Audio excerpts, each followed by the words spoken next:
ఈ ఎల్బీ నగర్ ప్రాంతంలో ప్రతి ఒక్కరూ పార్టీలకు అతీతంగా మావాడు రేవంత్ రెడ్డి ఈరోజు ఎదిగిండు, ఈరోజు తెలంగాణ రాష్ట్రానికి ముఖ్యమంత్రి అయిండని అభిమానంతో పలకరిస్తారు. ఏ రాజకీయ నాయకుడికైనా ఈ అభిమానమే కావాల్సింది. ఆ అభిమానమే ఈనాడు ఇక్కడ నన్ను నిలబెట్టింది.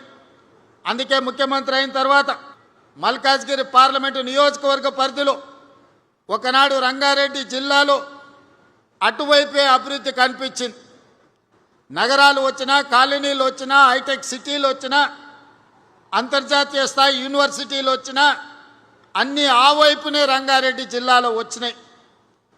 నగరానికి కూతవేటు దూరంలో ఉన్న మన ఎల్బీ నగర్ కావచ్చు, బిఎన్ రెడ్డి నగర్ కావచ్చు, వనస్థలపురం కావచ్చు, హయత్ నగర్ కావచ్చు, లేకపోతే గుర్రంగూడ కావచ్చు, బైరామల్గూడ కావచ్చు, సాహెబ్ నగర్ కావచ్చు, ఈ ప్రాంతం హైదరాబాద్కు అతి సమీపమైన ప్రాంతం. మన చంద్రాయన్ గుట్టతో సహా సంతోష్ నగర్ గురించి, సైదాబాద్ గురించి నేను చెప్పాల్సిన అవసరం లేదు. ఏ రోజు ఈ ప్రాంతం అభివృద్ధి అంటే ఎవరికి పట్టలే. దీని ఓల్డ్ సిటీ అనో లేకపోతే చిన్న చిన్న మారుమూల గ్రామాలను వదిలేసిండ్రు. ఏ రోజు కూడా ఇక్కడ నిధులు ఇచ్చాలన్న ఆలోచన చేయలే. మన ఓట్లతో గెలిచేది, కానీ అభివృద్ధి ఇంకొక వైపున జరిగేది. అందుకే నేను ఆలోచన చేసి రంగారెడ్డి జిల్లాలో ఈ వైపున ఏ అవసరమున్నా చెయ్యాలని కొత్తపేట ఫ్రూట్ మార్కెట్ తరలిస్తే కూడా ఆ ఫ్రూట్ మార్కెట్ వెనకాల కూడా కొత్తగా షెడ్లు వేస్తే అవినీతితో కూడుకున్న షెడ్లు ఆనాడు గాలి దుమారానికి ఆ రేకులు పోయి వందలాది మంది కాళ్ళు చేతులు తెగినాయి. అందుకే ఈనాడు శంషాబాద్ దగ్గర 240 ఎకరాలలో 2400 కోట్ల రూపాయలతోని అంతర్జాతీయ ప్రమాణాలతోని ఈరోజు ఫ్రూట్ మార్కెట్, అదేవిధంగా flower market, fish market, mutton, chicken ఏం కావాలన్నా, పోల్ట్రీ ఏమి కావాలన్నా అందుబాటులో ఉండే ఒక అంతర్జాతీయ మార్కెట్ను మన వైపు తీసుకొచ్చినాం.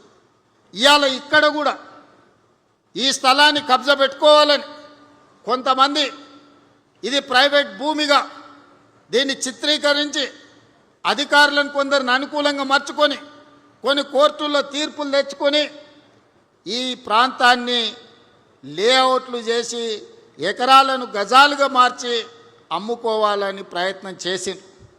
ఆ కేసు సుప్రీంకోర్టులో ఉంటే ఉద్దండులైన న్యాయవాదులను పెట్టి ఆ కేసులో ప్రభుత్వం గెలవడమే కాదు, ఈ ప్రాంతానికి కాలుష్య రహితమైన ఒక నాణ్యమైన గాలి, నీరు, స్వచ్ఛంగా ఈ ప్రాంత ప్రజలు బ్రతకడానికి అవసరమైన అభివృద్ధిని చెయ్యాలి అని దీని ఒక నేషనల్ ఫారెస్ట్ కింద, పార్క్ కింద ఈరోజు అంకితం ఇచ్చి 100 ఎకరాలుగా పైగా మొత్తం 424 ఎకరాలు జూబ్లీ హిల్స్ ప్రజలకి కాసు బ్రహ్మానందరెడ్డి పార్క్ ఉంటే ఎల్బీ నగర్ ప్రాంతంలో, బిఎన్ రెడ్డి నగర్ ప్రాంతంలో 424 ఎకరాల అంతర్జాతీయ ప్రమాణాలతోని ఇక్కడ పార్కు నిర్మించాలి. అవసరమైన నిధులు, అభివృద్ధి ప్రణాళికలు చేయడానికి నేను అధికారులకు ఆదేశాలు ఇచ్చిన.